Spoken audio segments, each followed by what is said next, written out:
যুক্তরাষ্ট্র, ইসরায়েল ও ইরানের মধ্যে সম্ভাব্য শান্তি চুক্তির খবরে বিশ্ববাজারে জ্বালানি তেলের দাম নাটকীয়ভাবে কমেছে। এর ইতিবাচক প্রভাবে এশিয়ার শেয়ার বাজারেও বড় উত্থান দেখা গেছে।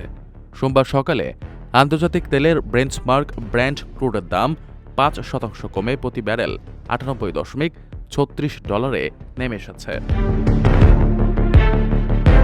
অন্যদিকে মার্কিন অপরিশোধিত তেল ডব্লিউটিআইয়ের দাম ৫.৩% কমে $৯১.৫০ লেনদেন হচ্ছে।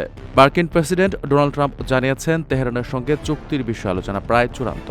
এর মাধ্যমে জ্বালানি সরবরাহের অন্যতম গুরুত্বপূর্ণ নৌপথ হরমুজ প্রণালী ফের উন্মুক্ত হওয়ার সম্ভাবনা তৈরি হয়েছে।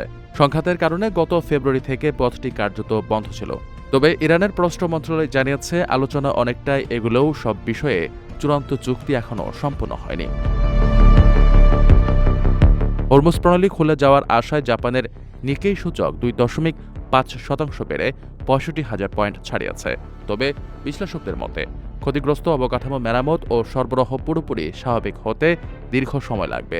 তাই ২০২৭ সাল পর্যন্ত বাজারে এই টানাপোড়েন অব্যাহত থাকতে পারে।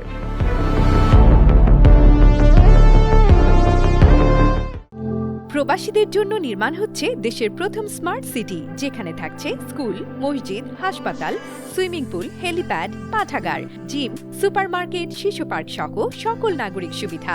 মাত্র ৩০ লাখ টাকা বিনিয়োগে মিলছে আকর্ষণীয় ফ্ল্যাট।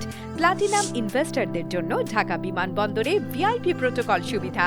বিস্তারিত জানতে যোগাযোগ করুন স্ক্রিনে দেয়া হোয়াটসঅ্যাপ অথবা ইমো নাম্বারে।